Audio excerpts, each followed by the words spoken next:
नमस्कार बच्चों, आज हम कक्षा 8 की संस्कृत पाठ्य पुस्तक रिद्धि संस्कृतम का पंचदश पाठ पढ़ेंगे, जिसका शीर्षक है महाकवि कालिदासः। महाकवि कालिदास के बारे में आप सब लोग जानते ही हैं। उन जैसे कवि संसार में कहीं नहीं हुए हैं। जिस तरह आप इंग्लिश में शेक्सपियर को जानते हो, जिस तरह शेक्सपियर प्रसिद्ध है, उसी तरह संस्कृत भाषा में कौन कालिदास जो हैं वो प्रसिद्ध हैं। तो इस पाठ में हम उन्हीं के बारे में पढ़ेंगे। तो आइए शुरू करते हैं। पंचदशः पाठः महाकविः कालिदासः। महाकवि कालिदासः कविषु श्रेष्ठतमः आसीत्। महाकवि कालिदास कविषु कवियों में श्रेष्ठतम क्या होता है? सबसे श्रेष्ठ, सुपरलेटिव डिग्री जो आप इंग्लिश में बोलते हो, उनसे श्रेष्ठ कोई नहीं था। वो थे श्रेष्ठतम आसीत्, सबसे श्रेष्ठ थे। महाकवि कालिदास कवियों में सबसे श्रेष्ठ थे। तस्य कंठे साक्षात माता शारदा विराजते स्म। तस्य कंठे, उनके कंठ में, उनके गले में साक्षात माता शारदा विराजती थी। उनके गले में या उनके कंठ में साक्षात माता शारदा विराजती थी। कालिदासस्य कृतयः न केवलं भारते अपितु अखिले संसारे प्रसिद्धाः सन्ति। कालिदासस्य कृतयः, कालिदास की कृतियां, रचनाएं, कुछ भी बोल सकते हो आप। कालिदास की रचनाएं न केवल भारत में अपितु अखिले संसारे, पूरे संसार में, प्रसिद्ध संति, प्रसिद्ध हैं। कालिदास की रचनाएं न केवल भारत में अपितु पूरे संसार में प्रसिद्ध हैं। अस्य कृतीनाम अनुवादः, इनकी रचनाओं का अनुवाद संसारस्य, संसार के प्रायः सर्वासु भाषासु संजाता, प्रायः सभी भाषाओं में हुआ है। इनकी रचनाओं का अनुवाद संसार की प्रायः सभी भाषाओं में हुआ है। कालिदासस्य सप्तरचनाः प्रसिद्धाः सन्ति। कालिदास की सप्तरचना, 7 रचनाएं प्रसिद्धाः सन्ति, प्रसिद्ध हैं। कौन कौन सी है?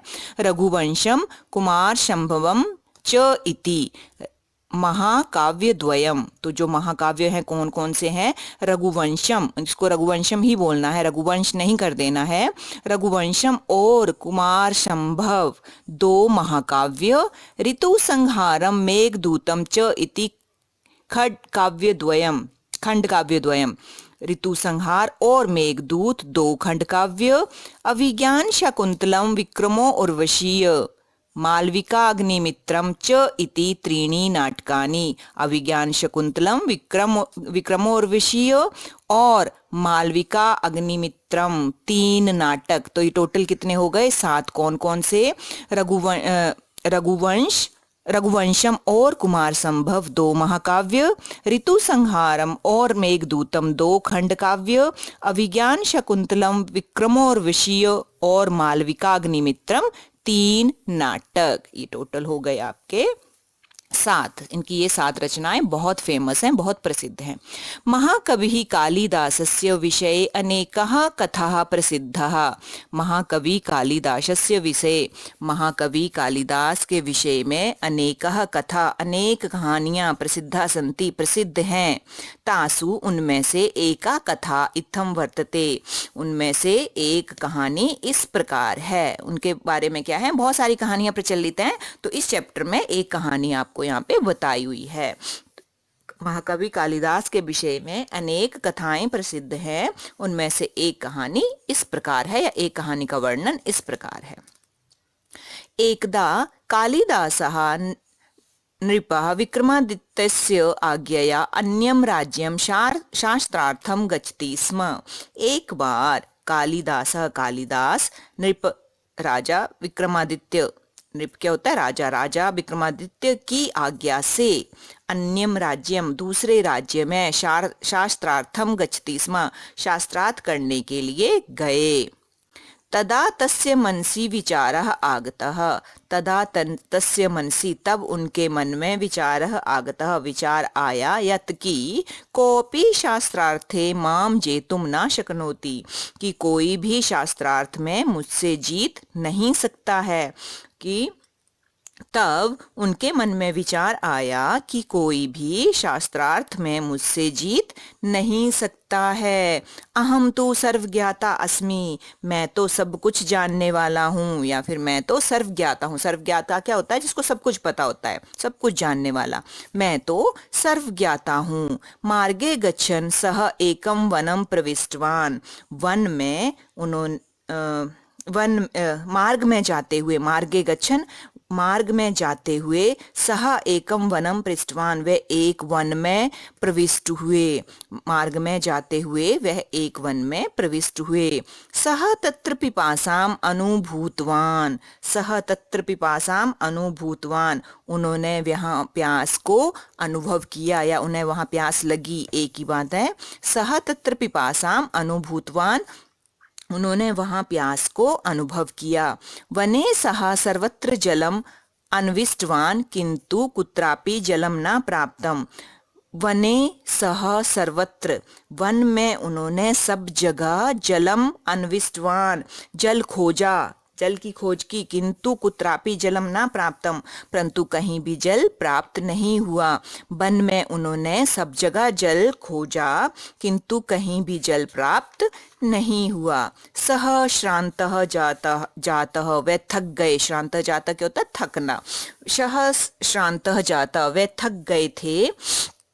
सहसा तेन एका कुटी दृष्टा, सहसा अचानक, तेन उनके द्वारा, एका कुटी एक कुटी, दृष्टा देखी गई।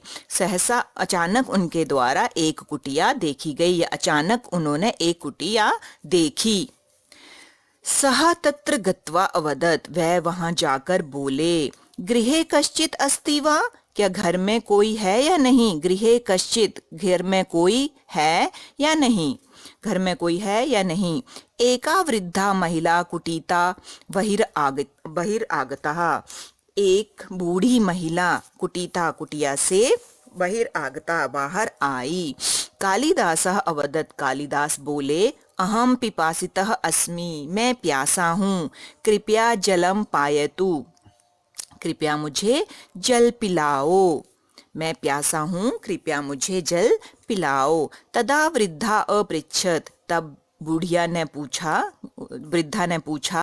अहम तुम भवंतम ना जानामि, मैं तो आपको नहीं जानती। कथम जलम पायामि, मैं आपको नहीं जानती, कैसे जल पिला सकती हूँ या कैसे जल पिलाऊं? मैं तो आपको नहीं जानती, कैसे जल पिलाऊं? को भवान, आप कौन हैं? कालिदासः स आश्चर्येण अवदत्, कालिदास ने आश्चर्य से बोला, अवदत् बोला। भवती माम ना जानाति, क्या आप मुझे नहीं जानती? आप मुझे नहीं जानती? अहम विद्वान अस्मि, मैं विद्वान हूँ। मम यशः सर्वत्र प्रसृतम, मेरा यश सब जगह फैला हुआ है। अहम शक्तिमान अस्मि, मैं शक्तिमान हूँ। क्योंकि उनको क्या हो गया था? भी अहंकार हो गया था कि उनके जैसा जो शास्त्रार्थ है कोई नहीं कर सकता, वो सर्वज्ञाता है। तो वो उसी तरह से उस वृद्धा को जवाब दे रहे थे कि मैं शक्तिमान हूँ। आगे देखेंगे। वृद्धा तो तस्य अहंकारेण अप्रभाविता अवदत्, वृद्धा तो उनके या उसके अहंकार से अप्रभावित, अप्रभावित क्या होगा? जिसको कोई फर्क नहीं पड़ता, अप्रभावित होकर बोली। वृद्धा तो उसके अहंकार से अप्रभावित होकर या प्रभावित ना होकर बोली। क्या बोली? असत्यम भवती भवान, आप झूठ बोल रहे हो। असत्यम भवती भवान, आप बदती बोल रहे हो।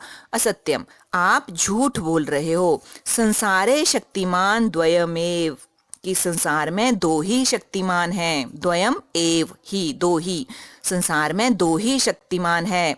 द्वयम अपि अहम जानामि, उन दोनों को ही मैं जानती हूँ, उन दोनों को भी मैं जानती हूँ। भवान द्वयो नाम वदतु, आप उन दोनों के नाम बताओ। तदा अहम जलम पायामी, तब मैं आपको जल पिलाऊंगी। कि वो क्या बोलती है कि संसार में दो ही शक्तिमान है और मैं उन दोनों को जानती हूँ, आप उन दोनों का नाम बता दो तो मैं आपको फिर जल पिलाऊंगी। उसके बाद है किंचित क्षणम चिंतित्वा कालिदासः अवदत्, किंचित क्षणम चिंतित्वा, कुछ पल सोचकर, कुछ क्षण सोचकर कालिदास अवदत् कालिदास बोले, अहम तु न जानामि, मैं तो नहीं जानता हूँ। कृपया जलम पायतु माम, कृपया मुझे जल पिलाओ। तदा वृद्धा अवदत्, तब वृद्धा बोली, अन्नम जलम च शक्तिम द्वयम, कि अन्न और जल दो शक्तिमान है। एतद्द्वयम कोऽपि बलवान जेतुम न शक्नोति, कि इन दोनों से कोई भी बलवान नहीं जीत सकता है। वो कौन, वृद्धा ने क्या बोला कि अन्न और जल दो शक्तिमान है, इन दोनों से कोई भी बलवान नहीं जीत सकता है। मतलब कितना ही कोई बलवान है लेकिन अन्न और जल से नहीं जीत सकते। जब भूख लगेगी, जब प्यास लगेगी तो हमें क्या करना पड़ेगा, पानी पीना ही पड़ेगा। और हम अगर पानी नहीं मिलेगा, अगर जल और अन्न नहीं मिलेंगे तो कितना ही कोई बलवान हो वो क्या हो जाएगा, क्षीण हो जाएगा। तो ये दो ही बलवान हैं, अन्न और जल, इनसे कोई बलवान नहीं जीत सकता है। उत्तरम श्रुत्वा कालिदासः लज्जितः अभवत्, उत्तर सुनकर कालिदास लज्जितः अभवत्, लज्जित हो गए, शर्मिंदा हो गए। वृद्धा पुनः अपृच्छत, वृद्धा ने फिर से पूछा, सत्यम वद को भवान, सच बोलो आप कौन हो। तो आज के इस वीडियो में हम इतना ही पढ़ेंगे, क्योंकि ये पार्ट जो है लंबा है, वीडियो बहुत लंबा हो जाएगा। नेक्स्ट वीडियो में हम आगे का चैप्टर कंटिन्यू करेंगे।